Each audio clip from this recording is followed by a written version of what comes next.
She never told me her name. For a month, she sat across from me on the 714 and left one clue unfinished like an invitation. I thought I was being noticed. I was being recruited. By the time I understood what she actually needed from me, my mother's home was already on a demolition schedule. The paper showed up on the seat across from mine for 26 straight mornings, folded to the crossword, and every single time she left one clue blank. Never the hard ones. She'd finish the corners, the long stacks, the clue about a Norwegian playwright that took me 2 stops to get. Then she'd stand up at Tryon, leave the paper behind, and there it would be.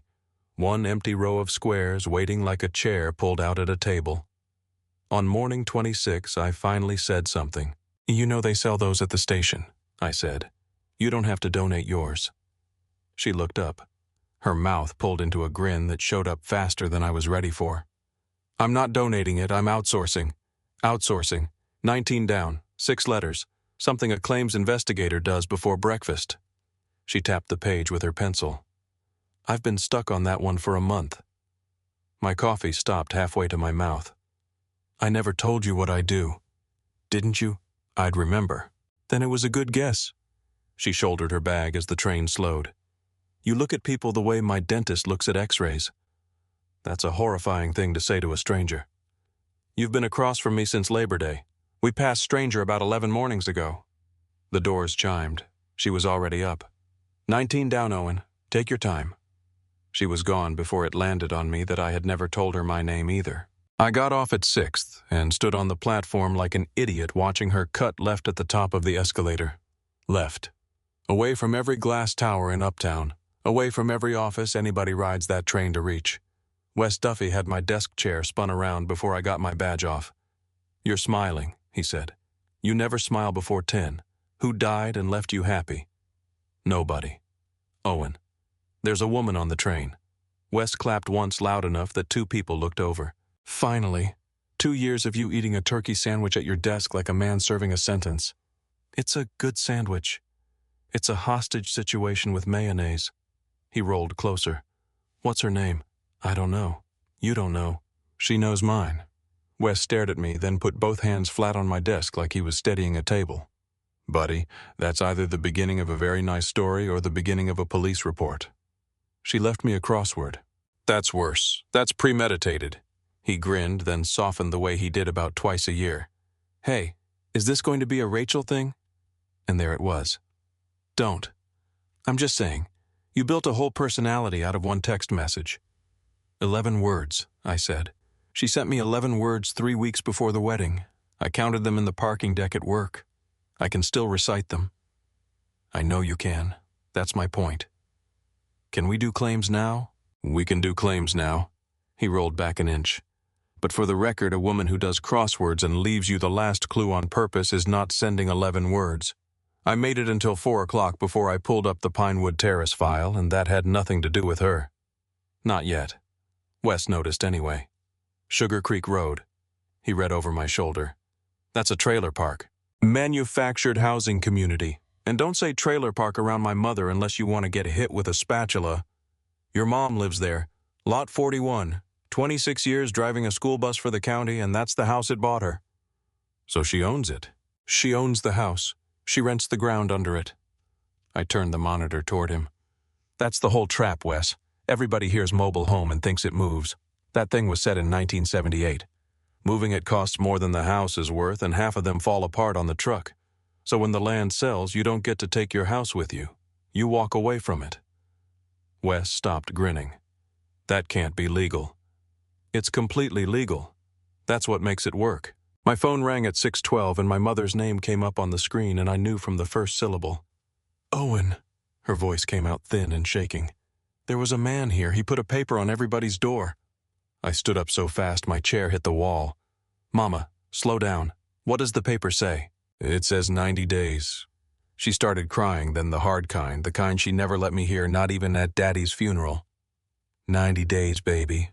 Ada came over and her hands were shaking so bad she couldn't hold her glass. Okay. I'm coming Saturday. There's a meeting Saturday, at the church on Sugar Creek." "Then I'm coming to the meeting." I pressed my hand flat against the wall to keep it steady. "Mama, listen to me. Who bought the land, and Is there a company name on the paper? I heard the sound of her turning it over the sound of her reading glasses being pushed up. Whitfield, she said. Whitfield Group. I wrote it on the back of my hand. I had never heard it before in my life. I got to the church 40 minutes early because I figured I'd have my pick of seats, and the lot was already full enough that I parked on the grass behind a van with a wheelchair ramp. Inside, people stood along the back wall 3 deep. Ceiling fans pushed the hot air around without cooling anything. Somebody had made coffee in a 100-cup percolator and nobody was drinking it. My mother had saved me a folding chair with her purse. "You came," she said, and her chin went tight the way it does right before she loses it. I said I would. "You said a lot of things when you were 17. Mama." I know. She patted my knee twice hard, then held on. "Ada's going to speak. Don't let her stand up too long, her knees are bad." Ada Fry stood up anyway. 79 years old, 4'11" in church shoes, both hands clamped on the back of the chair in front of her. "I moved into Lot 39 in 1994, she said.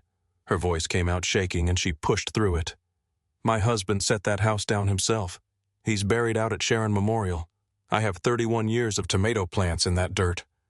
A woman 2 rows up started crying and turned her face into her baby's blanket. "So somebody explained to me," Ada said, "how a man I never met can sell the ground out from under a house I paid off in 2004. The room came apart then. Not shouting exactly, just 40 people talking at once and a man near the door saying 90 days over and over like the words would change if he said them enough. An old woman behind me tapped my shoulder. "Son, do you have something to write with?" I pulled the pencil out of my shirt pocket. The crossword one, chewed on the end, sharpened down to about 4 inches. "It's not much of a pencil." "It writes, doesn't it?" She took it and she had a little steno pad on her knee like a court reporter. "I'll get it back to you. Keep it. I've got a drawer full." Then a man in a Panthers cap stood up and pointed at the front. 90 days. Y'all keep saying 90 days like it's a gift. What's the law say? What are they required to give us?" Every head turned, and because I am my mother's son and could not keep my mouth shut, I stood up. 7, I said. 7 what? 7 days. My throat had gone dry. North Carolina General Statute 4214. If you're renting month to month, the landlord terminates with 7 days' notice. That's it. That's the whole requirement. That can't be right. We own our houses. You own the house, you rent the lot. 2 different things legally. I made myself keep going. And North Carolina doesn't have a Mobile Home Park Act. Some states do. Florida gives residents 6 months and a right to organize. We don't have that here. So the 90 days isn't the law being kind to you. The 90 days is somebody choosing to be generous, and they can choose different tomorrow. Ada Fry sat down like her legs had been taken out from under her. "Who are you, baby?" she said. "Sheila's boy." Sheila's boy. She wiped her eyes with the back of her wrist. "Lord." The pastor got up and asked for order and said the developer had sent somebody to answer questions and would we please give her the same respect we'd want. "Y'all, this is Nora Whitfield with Whitfield Group." She came up the side aisle with a clipboard against her chest. Navy blazer, hair pulled back. The same walk I'd watched cut left at the top of the escalator at Tryon 26 mornings in a row. "My mother said something to me. I couldn't tell you what." Nora got to the microphone and lifted her head to the room. And that's when she found me 3rd row on my feet, still standing from the statute.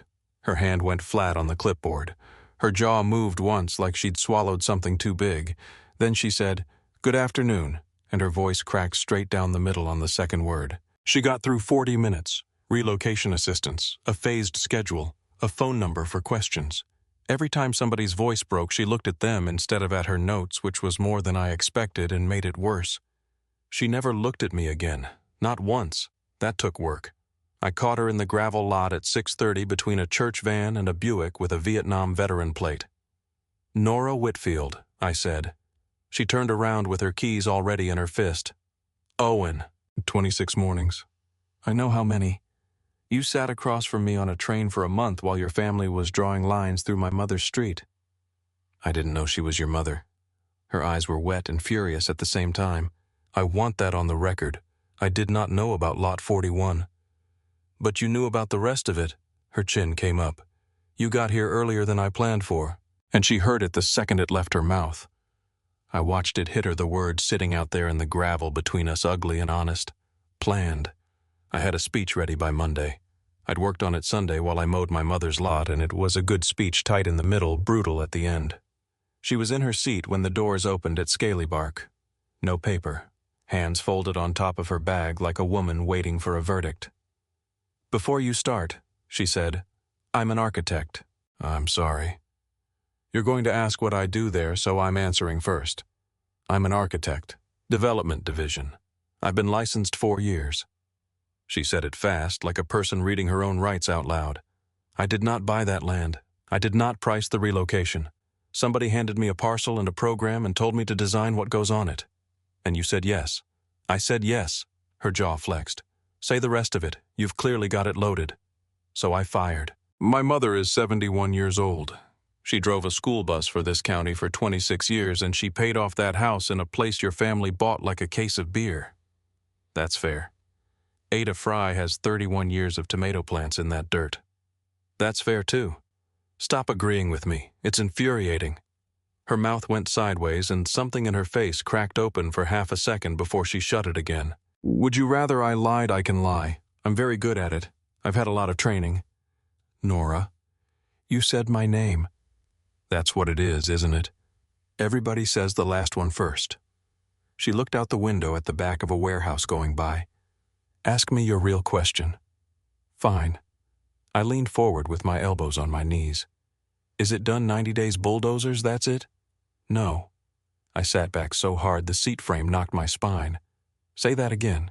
It's not done. She turned toward me and her voice picked up speed. The parcel's zoned single family right now. What we want to build is a conditional rezoning.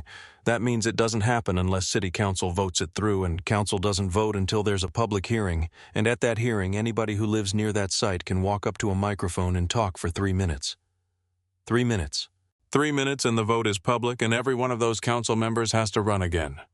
She was almost angry now, which made no sense to me at all. There's a hearing on the calendar. It has been on the calendar the whole time. Then why didn't anyone at that church know? Because nobody tells them. Her eyes went bright and wet, and she blinked hard twice and did not let it get further than that. That's the part I can't stand. It's not hidden. It's just quiet. The train slowed for Tryon. She didn't stand up. You're going to miss your stop, I said. So are you. We rode to Bland Street. Then we got off because at some point neither of us said anything about staying on, and neither of us moved, and that turned out to be a decision. That night we made it worse. I met her at the rail trail at 7, and we walked south past the breweries with the string lights, past a wedding party spilling out of a rooftop bar, past 2 guys arguing about pickleball at a volume that should be illegal. You're not going to ask why I ride the train, she said. I figured gas prices humble us all. Owen. Fine. Why does a Whitfield ride the Blue Line? Because nobody on it knows what my last name is worth. She stopped walking. You want the truth? For about 45 minutes a day, I'm just a woman who's bad at Norwegian playwrights. You got Ibsen in 4 stops. I watched you. You watched me. I watch everybody. It's a diagnosable condition. She laughed then, a real one, loud enough that the pickleball men looked over, and she covered her mouth with the back of her hand like she was embarrassed by the size of it. We got to the food truck on Camden at 9:40, and the guy was already pulling his awning down. We're closed, man. 2 minutes, I said. 1 order. Anything. I'll take whatever's sitting there. He looked at Nora. Nora put both hands together under her chin. Y'all are killing me. He turned the fryer back on. Sit down. We ate off the tailgate of his truck out of one basket standing up. And I have thought about that basket of fries more than any meal I have ever paid full price for. 19 down, I said. 6 letters. What a claims investigator does before breakfast. You never solved it. I solved it in about 9 seconds. I just wanted to know why you asked. And doubts. I ate a fry. 6 letters. It's what I do before breakfast. Her face did something complicated. Then she started to smile, and her eyes filled up at the same time, and she pressed her knuckle under her lashes fast like she could get ahead of it. That's the one, she said. That's the answer I had. We caught the last train at 11:22 and rode it in the direction that was wrong for both of us. At home, I put my keys down, and then I stood in front of the bureau in my hallway, and then I opened the second drawer. 26 newspapers, folded to the crossword, Every single one going back to the first Tuesday after Labor Day. I had never thrown a single one away, and until that exact second I had never once asked myself why. At 1 in the morning I had all 26 of them laid out on my living room floor in 6 rows oldest to newest, and I was on my knees in the middle of them with a legal pad. Wes picked up on the 4th ring. Somebody better be dead. I need you to write down letters. Owen, it is 1 o'clock. I know what time it is. I've been on this floor since 11. I switched the phone to my other ear. 26 papers, 26 blanks. She left exactly one every day, and she never left the same kind twice. I heard him sit up. I heard a lamp click. Okay, go. First one, September 2nd. 19 across 4 letters drag along. Answers pull. P-U-L-L. Second one, September 3rd. 31 down 3 letters. Answers the. There was a pause about 2 seconds long. Say the next one, Wes said, and his voice had changed. Completely. I read him all 26. It took 9 minutes. He didn't interrupt once, and when I got to the last paper, the one from the morning she asked me about the claims investigator, he made a sound like somebody had put a hand on his chest. Read it back to me, I said. Owen, read it. Pull the Pinewood claims files. I sat down flat on the floor between row 3 and row 4. Say something, Wes said. Carolina Mutual writes the liability policy on Pinewood Terrace. Has for 11 years. I know that. I pulled the binder Thursday. Which means there's a claims file. Which means every incident report, every adjuster inspection, every letter, every premium notice for the last 11 years sits in a drawer 40 feet from my desk. My mouth had gone dry again. And it says who was paying, and when they started paying. Owen, buddy, listen to me. She can't get it, Wes. She's the buyer's daughter. She's got no legal interest in that policy. She'd need a subpoena and a lawsuit to hang it on, and she doesn't have either one. I laughed, and it came out wrong, high and cracked. But I can walk down a hallway. That is exactly the sentence I did not want to hear you say. I'm not saying I'm going to. You're saying it in the voice of a man who's already going to. Wes, I'm going back to sleep, and you're going to think about your license, he said. And Owen, whatever else she is, she's a woman who spent a month building you a sentence 1 letter at a time instead of just asking. That's not nothing either. I did not sleep. She was at Scaly Bark at 7:14 with her coffee and no paper, and I sat down across from her and put the legal pad on my knee face up so she could read it from where she sat. Her hand went to her mouth. You solved it. I did my job. I kept my voice level, and it cost me. Nora, you didn't pick that seat because I'm good-looking. No. Say it out loud, all of it. I needed a claims investigator. She pressed her fingers hard against her lips for a second, then dropped her hand into her lap.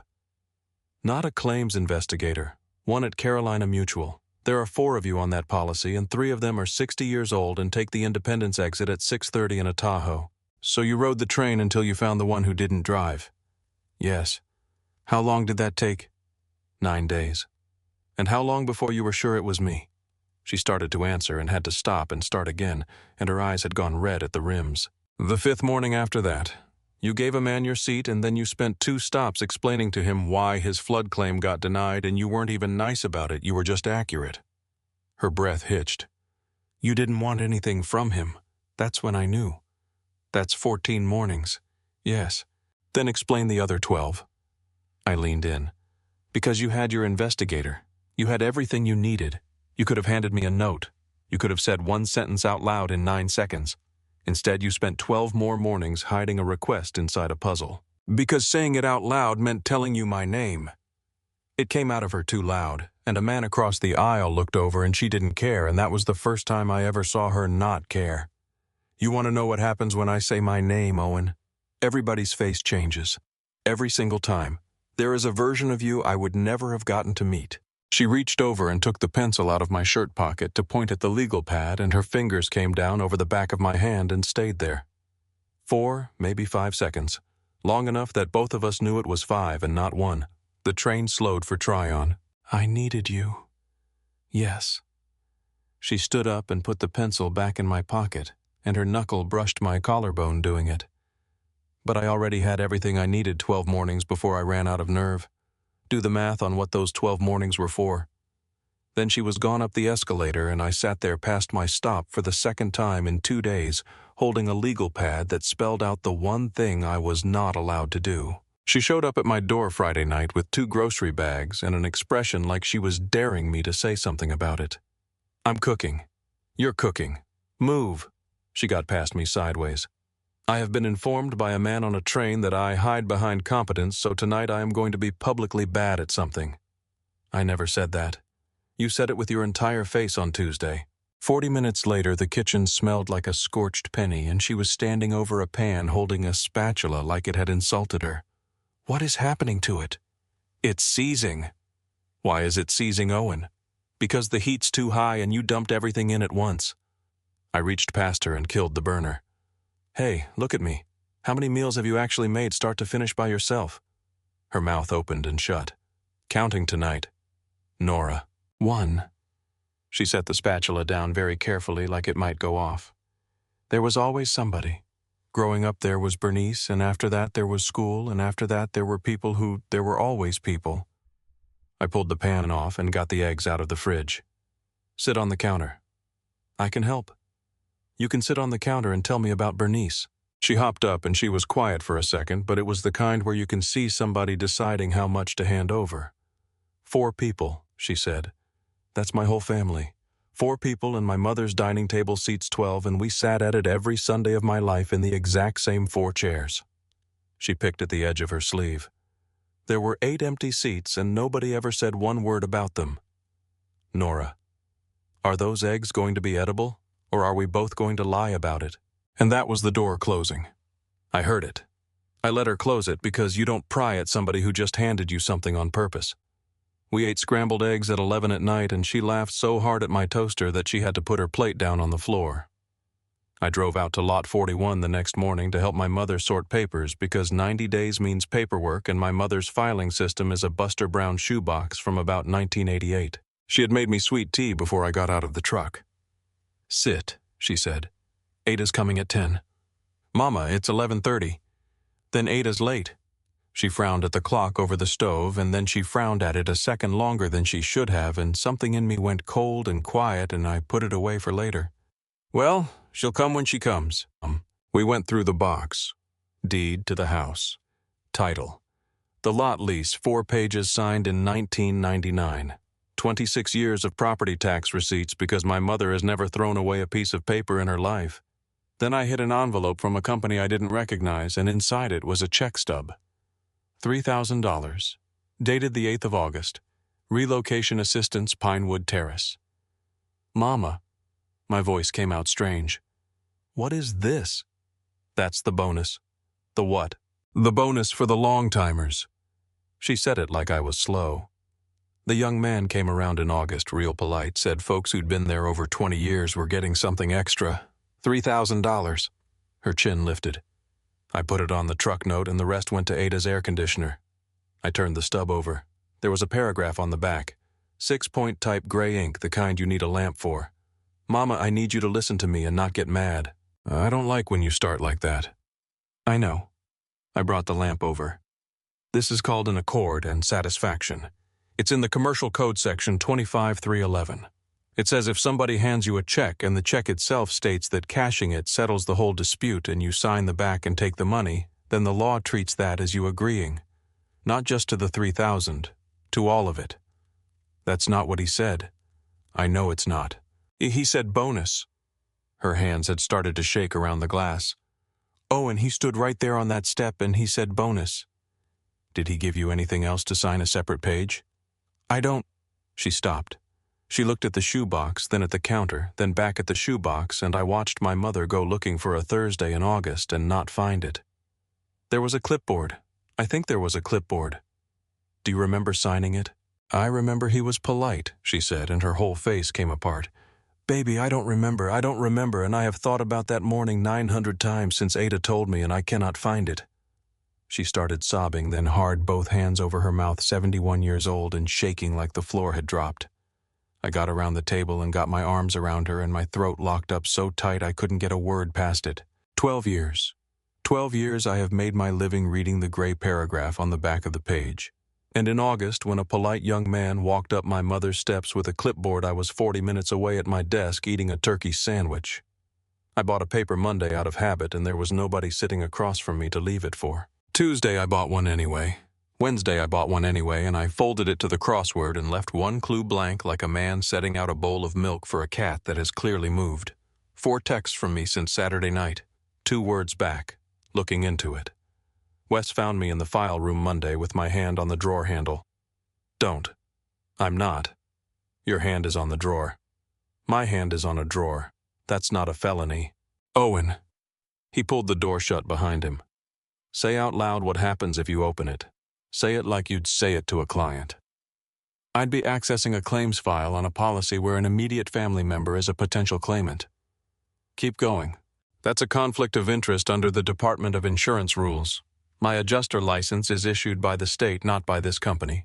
They can suspend it. My hand came off the drawer. And Dale would walk me out the same afternoon, and he'd be right too. There it is. 12 years, Wes. 12 years in one drawer. And a woman who told you to open it. He said it gently, which was worse. Go tell Dale before somebody else does. So I did. Dale Hutto listened for 4 minutes with his hands folded on his desk, and then he said the thing I already knew he'd say. You're recused. Effective now. I understand. Not just from the file, Owen. From the whole account. You don't touch a Pinewood document. You don't sit in a meeting where it comes up. You don't walk through this file room. He took his glasses off. I'm doing you a favor, and you're going to hate me for it for about a year. No, sir. I asked for it. I know you did. That's why you still have a license. That was Monday. Tuesday, I did the only thing left that was actually mine to do. I sat at my kitchen table with my checkbook and the balance from the account I'd been feeding since I was 26, back when I still thought I'd need it for a wedding. $3,000 even. Because there's a way out of what my mother signed, and it isn't clever and it isn't cheap. Under the same section of the code that trapped her subsection C, if the person who took the money pays every dollar of it back within 90 days of cashing that check, the settlement doesn't hold. The claim comes back to life. Her check was dated the 8th of August. That gave us until the 6th of November, and my mother had spent every cent of it on a truck note and Ada Fry's air conditioner. So on Wednesday afternoon, I walked into the lobby of the Whitfield Group with a certified letter and my own money inside it. The woman at the desk called upstairs. I stood holding the envelope for 11 minutes before the elevator opened, and a man came out with his hand already extended. Trip Whitfield, you're the son. Owen Pratt. Sheila's boy, lot 41. He shook my hand with exactly the right amount of pressure. How's she holding up, genuinely asking. She can't remember signing your clipboard. That's a shame. Not one muscle in his face moved. Is that the tender? I felt my stomach drop about a foot. You know what this is. I've been doing this since I was 24, Mr. Pratt. 3-311 subsection C, 90 days. He took the envelope out of my hand, polite as a head waiter. You're the 4th one. The other 3 couldn't come up with the money, which is generally how it goes. You're counting. I count everything. It's the entire job. He held the envelope up between 2 fingers. This is a good letter, I mean that. It's going to cost you about 11% of everything you have, and it's going to buy your mother 1 seat at a hearing where she gets 3 minutes. Then she gets 3 minutes. She does. He smiled with his mouth. Have a good afternoon, Mr. Pratt. I hope she uses them. Most of them stand up there and thank us. My chest pulled tight enough that I had to breathe through it. Thank you for what? For the 90 days. He pressed the elevator button with 1 knuckle. Nobody made us give 90 days. He walked off and I turned to leave, and that is when I actually looked at the wall behind the reception desk. It was a rendering. 8 feet wide, backlit. Brick and glass, a courtyard, little painted people walking little painted dogs. Sugar Creek Commons. 240 units. Down in the right corner in letters about a 1/4-inch tall, design lead. N. Whitfield. I put my hand flat on the desk because my legs had gone strange under me, and the woman asked if I needed water, and I heard myself tell her no. She wasn't the daughter of the man taking my mother's street. She was the one who drew what was going to stand on top of it. Behind me, the elevator chimed. I turned around, and Nora was walking out of it with a man in his 60s, silver-haired, still talking to her over his shoulder, and she saw me and stopped so hard that he took 2 more steps without her. Grant Whitfield looked at her, then at me, then back. Nora, he said, you know this man? She was on my steps at 11 o'clock Tuesday night with her hair soaked through, and she had not rung the bell, and from the size of the puddle under her shoes, she had been out there a while. I stopped on the walk with my keys in my fist. "Which file do you need now?" Her whole face crumpled and she pulled it back together by force. "That's fair. Don't do that. Don't agree with me. It's a thing you do, so I'll stop swinging." "Then swing. 240 units. My voice came out shaking and I hated it. Design lead in Whitfield. It's the first thing anybody sees when they walk in that building, and I stood under it like an idiot for about a minute before my legs worked again. "I drew it in March." She was crying openly now, no hands letting it run. "I drew it in March off a parcel number, Owen. That's what a design lead does. Somebody hands you a survey and a unit count and you draw what fits on it. I did not know what was standing on that dirt until the 9th of July. And then I asked my brother to take me off it." Her breath came apart in the middle. "He said sure, and then he just never did, and every week I stayed on it I told myself I was helping because if I walked away..." Tripp hands it to somebody who doesn't care whether the porch steps are the right height for a woman who's 71 years old. I sat down on the step below her because I could not stand over somebody saying that. "Nora, look at me. Why couldn't you say your name?" "Because of Cal Bishop." "Who?" "I was engaged when I was 23. She wiped her face with the heel of her hand hard like she was mad at it. 6 years ago. Cal was a landscape architect and my father called him hobby money in front of him at Easter, and I married him anyway in my head about 400 times. And in April he stopped answering. Not a fight, not a conversation. He just went quiet, and then he moved to Savannah. Nora. 2 years later I'm sitting in a lawyer's office signing trust documents because I turned 25 and there's a stack and one of them is a Form 709. She looked at me. "Do you know what that is?" "Gift tax return." "Of course you do." She laughed and it broke apart into a sob. "Anything over the annual exclusion you have to report it to the government. Amount date and the name of the person who got it. It's a piece of paper that exists so the IRS knows who your family paid." Her hands were shaking so hard she had to press them flat against her knees. "Cal Bishop, $200,000, dated 11 days after he stopped answering my calls." I sat there on that wet concrete and my chest went so tight I had to open my mouth to breathe. "For 2 years, she said, I thought I was the thing that wasn't enough. 2 years, Owen, and it was a line item. Rachel sent me 11 words. Her head came up. "What?" 3 weeks before the wedding. I made myself say all of them. "I can't do this anymore. Please don't call me. I'm sorry." I turned my hands over on my knees. "Nobody paid her. That's the part I couldn't get past for 4 years. She left for free and I still couldn't tell you why." "Owen. So I know what it does. I know exactly what it does." She got down onto the step with me then, and she was shaking, and when she spoke fast, the way people talk when they've been holding a thing so long they have to get rid of it in one push. "I can lose all of it. I've done the math. I've done it about 900 times since Saturday. The job, the name, the house my grandmother left me. Every time I add it up, I get the same answer, and the answer is you." Her voice cracked wide open. "I'm not asking you to forgive me tonight. I'm asking you not to make me do the rest of this by myself." My throat closed up so hard that I had to swallow twice before I could get anything out of it. "I've left the last one blank for 26 mornings, I said. "I think it's time somebody filled it in." She made a sound halfway between a laugh and a sob and stood up, and I stood up with her, and the rain started again. Light, barely anything. I got my hand along her jaw, and she came the rest of the way herself, fistful of my collar forehead against mine, first breathing like she'd run there. And then she kissed me, and it stopped being careful about 2 seconds in. Her arm went around my neck. I got both arms around her back and pulled her in until there was nothing left between us but wet coats. And she was crying into it and laughing into it at the same time, and I could feel every one of those 26 mornings in it. We stood out there long enough for the porch light to give up on us twice. Then her phone lit up against my ribs, buzzing where it was jammed between us, and she pulled back an inch to look at it. One word on the screen: Dad. The knock came at 7:10 Thursday morning while I was tying my shoes, and I opened the door expecting her. Grant Whitfield had a folder under his arm and Rain on his shoulders. "Mr. Pratt, I need 10 minutes. You can have them in the hallway. I'd rather your neighbors didn't hear this part." He almost smiled. "Neither would you." I let him in. He looked at my kitchen the way you look at a rental car, and then he sat down without being asked and slid the folder across the table. "That's not a check," he said.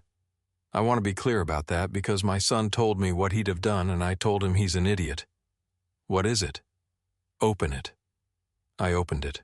Ridgeline Memory Care. Private pay memory support wing, $8,400 a month. Signed already on the bottom of every page in ink. Sheila Pratt, resident for life. The second page was a settlement of her hospital balance. $14,200 from the stay in February gone. My hands went cold and I put them flat on the table so he couldn't see them shake. "You've been in her file." "I've been in a lot of files. That's the job." He folded his hands. "You emptied a savings account on Wednesday, Mr. Pratt. $3,000 for 90 days of standing. I looked at what your mother needs and I looked at what you make, and those two numbers are never going to meet. Not in this life. And here is the part I am not proud of. I sat there in my own kitchen with my mother's name on that page, and I did the arithmetic. $8,400 a month against a salary that clears $51,000 a year. I thought about the clock over her stove and the way she'd looked at it. I thought about a Thursday in August she can't find. My chest was going so hard I could hear it in my ears, and some ugly practical animal in the back of my head said, "Take it, take it. She is 71 years old, and this is the only version of this where she is safe." My eyes stung, and I blinked hard because I was not going to give him that. I hated that animal. I still do. It kept talking the whole time he sat there. "What does it cost me?" I said. "You withdraw from the residence group, you return anything you've collected, and you sign a non-contact agreement regarding my daughter." He said it evenly. 1 page, no press, no contact, no explanation owed to anybody. "Nora's 29. She is, and she'll be furious for a year and grateful for 30. I turned to page 7 because that is what I do for a living, and page 7 is always where they put it. "Ridgeline Senior Living, LLC," I read out loud, "a wholly owned subsidiary of Whitfield Group Holdings." I looked up. "You're not buying her a bed. You already own the building." His jaw tightened by about a millimeter. "Read 7.4. "I'm reading 7.4. My voice was shaking and I let it. "Services terminate upon material breach of the accompanying agreement by the beneficiary or any immediate family member of the beneficiary. Termination effective upon 30 days written notice." I put the folder down. "Do you know what that sentence does, Mr. Whitfield? It means every month for the rest of her life my mother's room is a thing you can cancel. It means if I ever stand up at a microphone or file anything or say your daughter's name out loud in the wrong room, a woman who drove a school bus for 26 years gets 30 days notice from an LLC. That is not the intent.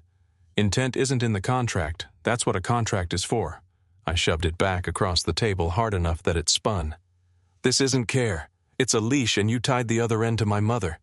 He stood up so fast the chair barked against the floor, and his face had gone dark red, and for the first time since he walked in, he looked like a man instead of a strategy. "Do you have any idea what I am trying to do here?" "Yeah, that's the problem." I was on my feet too. "You think there's a version of this where you get to be generous and nobody gets to say no to you. There isn't. There's never going to be." The lock turned behind him. Nora came through my door with her key out and her hair still wet from the shower, and she stopped one step inside when she saw her father standing in my kitchen. Her eyes went straight to the folder. "Nora," Grant said, "go home." She crossed the room. She did not slow down and she did not look at him, and she came around the end of the table and stood beside me with her shoulder against my arm, and she took my hand in front of him and held it hard enough that it hurt. "Say it in front of me," she said, and her voice was thick with tears she was refusing to spend on him. "Whatever it is, say it in front of me." Grant Whitfield looked at our hands for a long moment. Something went across his face that I could not read then and can read perfectly now. He picked up the folder and put it back under his arm. "Saturday," he said. "The house, both of you." The hallway in that house was long enough that I had time to regret coming twice before we reached the end of it. Grant was standing by the fireplace. Tripp was at the sideboard with a glass in his hand. There was an old woman in a wing chair by the window with a blanket over her knees, and nobody introduced her, so I took her for somebody's grandmother and stopped looking. I set my folder on their table. "One question," I said to Grant. "On the 8th of August, a man walked up my mother's steps with a clipboard and told her $3,000 was a bonus for long-timers. Did you know what was printed on the back of that check? Grant's mouth opened. He didn't, Tripp said. He signs the parcel strategy. I run the parcel. Tripp. Dad, he's going to find it anyway. He's an adjuster. Tripp swirled his glass. 41 households. 22 took the tender. That's 22 claims we will never see at a hearing for $66,000 total. Tell me the legal problem. I'll tell you two. My hands were shaking, so I kept them on the folder. The first one's called capacity. A contract is only binding if the person signing it understood what they were signing. If they didn't, it isn't void, it's voidable, which means my mother gets to walk it back. She has in August she cannot find Mr. Whitfield. Her doctor put it in writing on Monday. Doctors can be argued with. Sure. In front of a judge with a 71-year-old school bus driver on the stand 3 weeks before a rezoning vote. I opened the folder. The second problem is you said something to me in your lobby. You said I was the fourth one and the other 3 couldn't come up with the money. You've been counting who could afford to undo it. Tripp set the glass down and missed the edge of the sideboard, and it went over and cracked on the floor, and none of us moved to pick it up. You wrote that down, he said. I write everything down. It's the entire job. Grant had gone gray around the mouth. 66,000, he said. Tripp, you told me the relocation program was a courtesy. It was a courtesy. It was a courtesy that closed 22 files. You told me it was a courtesy. And you signed it in about 9 seconds because you always do. Tripp's voice went up and cracked. You don't read anything. You haven't read anything since I was in college. You sign and you play golf and then you stand in a room like this one and act shocked. That landed on Grant like a hand across the face. Nora had not said a word since the hallway. She walked over and picked up her father's own folder off the table, the Ridgeline one, and held it up. Do you know what he brought to Owen's kitchen on Thursday? Nora. A room for his mother, with a cancellation clause. She was crying now hard, not bothering to fight it. You did it again. You did it again, and you didn't even change the shape of it. Again. Cal Bishop. Her voice tore straight down the middle.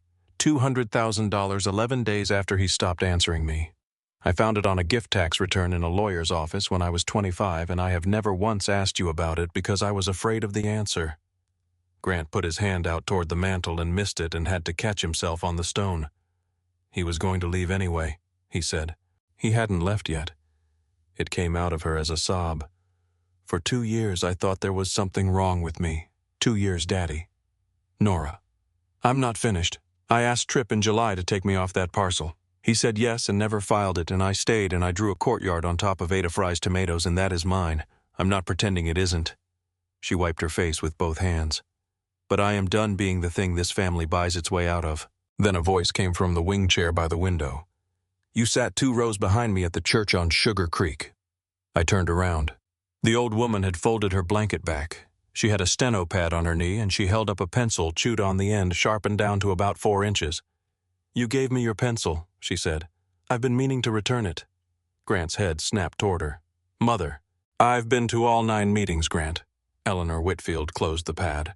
I took the number 7 bus. Nobody asked me anything because I looked like everybody else in that room, which is the only useful thing about being 84. Tripp's face drained. Grandmother, you can't. I hold 51% of a company I built out of a mill house on Louise Avenue, and I have sat in a folding chair 9 times and listened to what my grandson calls a courtesy. She turned to Grant, and her voice did not rise at all.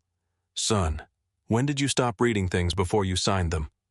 Grant Whitfield put both hands flat on that table, and his shoulders came down, and when he finally spoke, his voice was in pieces. Mr. Pratt, he said, I am sorry. I came into your home and I priced your mother. Yes, sir, you did. He turned to his daughter, and that one took him longer. I took 6 years off your life, he said to her, and I called it protecting you. Nora did not run to him. She stayed where she was and cried with her whole chest, and after a while she said, I know, which is not forgiveness, and she said it anyway. Real life does not wrap up in a weekend, and I would not believe it if it did. The rezoning went to hearing on a Tuesday in November, and my mother got her 3 minutes. She stood at that microphone in the blouse she wore to my father's funeral, and her hands shook so hard against the podium that the microphone picked it up and carried it out into the room. My name is Sheila Pratt, Lot 41. I drove a school bus for this county for 26 years, and I have lived at Pinewood since 1999. Ma'am, you have 3 minutes. I won't need 3 minutes. She took her reading glasses out of her purse and then put them back because there was nothing to read. In August, a young man came up my steps and told me $3,000 was a bonus for people who'd been there a long time. He was polite. I signed something on his clipboard. I cannot tell you what it said. Her voice broke wide open on the last word and she stopped and got it back. I have gone looking for that morning every day since September, and it is not there. That's what I came to say. My son reads paperwork for a living, and he could not save me from a clipboard, so I would like 9 people to hear a woman stand up and say out loud that she does not remember. She gripped the podium with both hands. Now you know what you're voting on. 2 rows behind me, a man was crying into his hat. She used 2.5 minutes. Then she came and sat down beside me and took my hand and did not turn it loose for the rest of the night. Eleanor Whitfield went to the microphone after her, gave her full name for the record, and asked the council to hold the vote. Here is what came out of the next 4 months. Whitfield sold the front 11 acres and put the back 14 into a community land trust, which is a thing I had to look up twice. A nonprofit holds the ground permanently. The families own their houses and lease the lot underneath for 99 years renewable at a rent that cannot jump because somebody upstairs found a better use for the dirt. 29 of the 41 households qualified and stayed. 12 did not. Some had already taken the tender and spent it and had no 90 days left to give back. 2 had passed away since September. One family took the money and moved to Gastonia on purpose and sends my mother a Christmas card every year. I want to be honest about that because a story where everybody wins is a commercial. Tripp resigned in January. Not in disgrace, not in handcuffs, with a press release about pursuing other opportunities, which is how it usually ends for men like that. Grant reads things now. All of them. Nora says he takes so long signing that his lawyers have started scheduling around it. Nora left the company in February and opened 2 rooms above a bike shop in Noda with her name on the glass. Her first paying client was a church that needed a wheelchair ramp that did not look like an apology. My mother did not go to Ridgeline. She moved into a 1-bedroom near Freedom Park with a courtyard and a nurse who comes Tuesdays and Fridays, and it costs me most of what I have and I pay for it. It is smaller than what he offered. Nobody can cancel it. Ada Fry is still on lot 39. Her tomatoes came in ugly this year. She blames the weather, and the weather is not the reason, and none of us are going to tell her. Eleanor mailed me my pencil in a padded envelope with a note that said, "You'll want this back. I have plenty." Dale Hutto put me back on the Pinewood account in December, and I still have my adjuster license, and he told me I'd earned about 9 seconds of his respect, which from Dale Hutto is a parade. Wes framed the note. It is on the wall of our break room. Nora met my mother for the first time in April in the new apartment, and she made me wait in the truck. I gave it 15 minutes, and then I let myself in, and they were both at the little table by the window with the iced tea already poured. She told me who she was, my mother said. Right off. Didn't even sit down first. "Mama, hush," she pointed at the counter. "There's a bowl." Nora looked up at me with her eyes swollen and red and something underneath it that I had not seen on her face before. "I said it wrong," she said. "I practiced it in the parking lot about 9 times, and then I said I drew the courtyard, and she just looked at me." "That's not wrong," my mother said. "That's the whole thing in 4 words. Most people take an hour." "Mrs. Pratt, I want to be clear that I'm not asking you to—" "Sheila." "Ma'am." "Sheila." My mother pushed the bowl across the table with one finger the same way her son slides a folder. "You ever snapped a bean in your life?" Nora's chin started shaking and she got it under control. "No, ma'am." "Well, that's a hole in your education." She dropped a handful in front of her. "Both ends. Little snap. Don't think about it so hard." Nora picked one up and broke it wrong, and my mother laughed at her, and Nora laughed too, wet and ugly and grateful, wiping her face on her shoulder because both hands were full. I stood in that doorway with my keys in my hand, and I did not go in. There are rooms you do not walk into.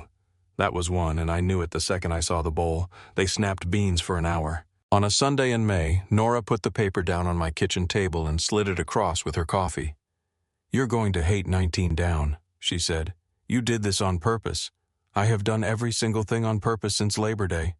She sat down across from me the way she used to sit down across from me, and she pushed the pencil over with 2 fingers, and there it was. 1 clue. 6 squares. Empty. I looked at it for a second. "You know what the answer is." "I do." She smiled at me over the cup. "Fill it in anyway." So here is what I've got for whatever it's worth. I spent 12 years reading the small gray paragraph on the back of the page, and I was proud of that, and it did not save my mother.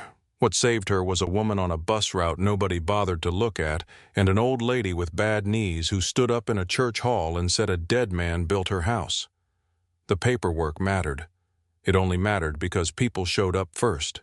And the money. Everybody wants to know about the money, so I'll tell you plain. He never offered me a check. He offered me the one thing I actually could not buy, and he wrapped it in a clause on page 7, and the terrible part is that I sat in my own kitchen and thought about it. I am not going to pretend I didn't. A man who was never tempted is just a man nobody bid on. The difference is what you do in the 4 seconds after you notice. If any part of this landed somewhere real for you, I'd like to hear about it. Tell me in the comments what you would have done at that kitchen table on a Thursday morning with your mother's name on page 1, not what you'd like to think you'd do. What you'd actually do. And if you know somebody who is one clipboard away from signing something they cannot read, send this to them. Some of the gray paragraphs on the back of the page are still out there, and they are still perfectly legal, and that is exactly what makes them work. Thanks for staying with me to the end of it. 19 down, 6 letters. What a claims investigator does before breakfast. I filled it in that morning, and I have not needed it since.